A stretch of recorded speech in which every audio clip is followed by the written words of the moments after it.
ఆంధ్రప్రదేశ్ రాజకీయాల్లో పెను సంచలనంగా ఉన్నాయా? ఇన్నాళ్ళు కూటమి ప్రభుత్వం అంటే ఎదురు లేదనుకున్న చంద్రబాబుకు ఇప్పుడు ఢిల్లీ పెద్దల నుంచి గట్టి షాక్ తగిలిందా అంటే అవును అనే సమాచారం వస్తుంది. ప్రస్తుతం ఆంధ్రప్రదేశ్ రాష్ట్రంలో జరుగుతున్న అరాచక శక్తుల ప్రభావం కావచ్చు, అరెస్టులు చూసి సాక్షాత్తు ప్రధాని మోదీ సైతం ఇప్పుడు ఆగ్రహం వ్యక్తం చేశారా అంటే అవును అనే సమాధానం వినబడుతుంది ఢిల్లీ పెద్దల నుంచి. ఆంధ్రప్రదేశ్లో ఇటీవల అంబటి రాంబాబు మాజీ మంత్రి ఏకంగా మాజీ మంత్రిపై దాడి చేసిన ఘటన కావచ్చు, ఆయన ఇంట్లోకి ఎమ్మెల్యే తరపు నుంచి మందిని వేసుకొని వెళ్ళి కూడా ఆ దాడిలో పాల్గొన్నాము మేమే అని సాక్షాత్తు ఎమ్మెల్యే వ్యాఖ్యలు కావచ్చు, ఆ తర్వాత హుటాహుటిన అంబటి రాంబాబును అరెస్టు చేసిన విధానం, రెండు తెలుగు రాష్ట్రాలతో పాటు ఢిల్లీకి దాకా ఈ వాసనలు తగిలాయి. జోగి రమేష్ ఇది ఒకవైపున సాగుతూ ఉన్న తరుణంలోనే జోగి రమేష్ ఇంటిపై నిప్పుల బాంబులు విసిరిన టీడీపీకి సంబంధించిన ముఖ్య నాయకులు నేతలతో కలిసి ఇదంతా కూడా పోలీసుల సమక్షంలో జరుగుతుండడంతో ఒక్కసారిగా చట్టం న్యాయం అనేక ఇబ్బందులు వస్తున్నాయి. ఊహించని పరిణామాలతో ఒక్కసారిగా హీటుని పెంచేశాయి. దీంతో ఆంధ్రప్రదేశ్లో సాగుతున్న ఈ అరాచక పరిపాలనపై వైసీపీ ఎంపీలు పార్లమెంట్ సాక్షిగా గట్టిగా గలమెత్తారు.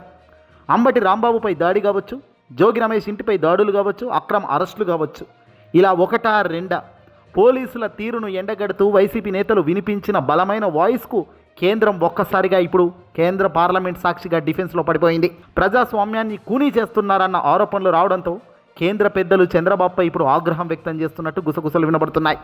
ఏం జరుగుతుంది అంటూ కేంద్రం నుంచి పెద్దలు చంద్రబాబు గవర్నమెంట్పై ఒత్తిడి తెచ్చినట్టు తెలుస్తోంది. ప్రస్తుతం ఆంధ్రప్రదేశ్ రాష్ట్రంలో తిరుమల తిరుపతి శ్రీ వెంకటేశ్వర స్వామికి సంబంధించిన లడ్డూ వ్యవహారం అటు తిరిగి పెన్ను దుమారం రేపుతోంది. ఈ దుమారంలో ఇటు చంద్రబాబుతో పాటు కూటమికి కూడా అడ్డంగా బుక్ అయ్యింది. ఇప్పటిదాకా సైలెంట్గా ఉన్న పవన్ కళ్యాణ్ ఒక్కసారిగా ఎమ్మెల్యేలతో కూర్చున్న మీటింగ్లో అసహనం వ్యక్తం చేయడం, ప్రతి దానికి నేనే మాట్లాడాలా అంటూ ఆయన కూడా చేతులెత్తేసే కార్యక్రమం మనం చూస్తున్నాము.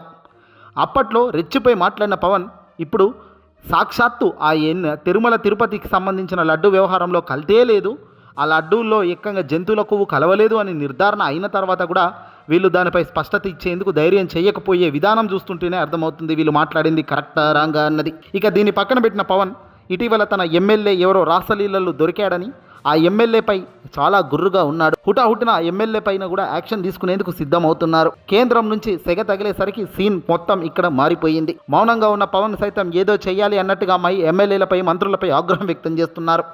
మీరు వెనకాలంటే సరిపోదు, ముందు నిలబడి మాట్లాడాలి, ప్రతిదానికి నేనే మాట్లాడాలా, ప్రతిదానికి నేనే నడవాలా అంటూ చాలా ఎమోషనల్గా మాట్లాడినట్టుగా తెలుస్తుంది ఎమ్మెల్యేలతో మంత్రులతో.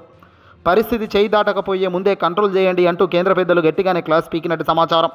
దీంతో చంద్రబాబు యాక్షన్లోకి దిగారు. శ్రీ తిరుమల తిరుపతి దేవస్థానం యొక్క లడ్డూ వ్యవహారాన్ని డైవర్ట్ చేసే కార్యక్రమానికి మరో కొత్త వ్యూహాన్ని కనిపెట్టారు.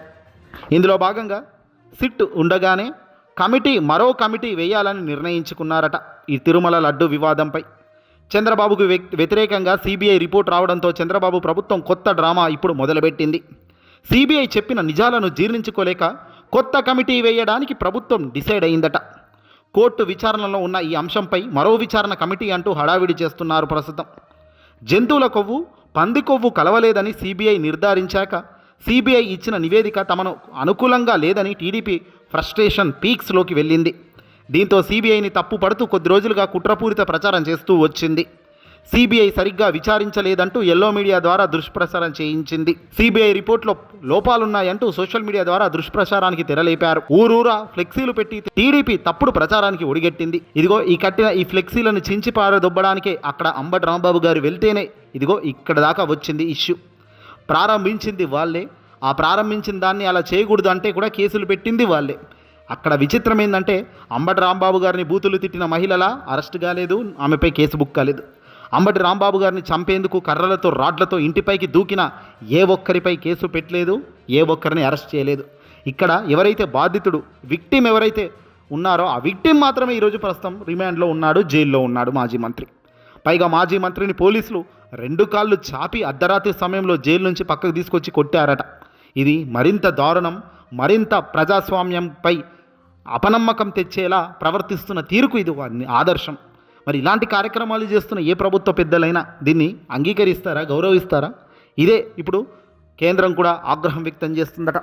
తక్షణమే చర్యలు తీసుకోవాలని ఆపేయాల్సిన ఇష్యూస్ను ఎక్కడ ఆపాలో తెలుసుకోవాలని, లేదంటే మొదటికే ముప్పు వస్తుంది అంటూ ఢిల్లీ పెద్దల నుంచి గట్టిగా మొట్టికాయలు పడినాయి.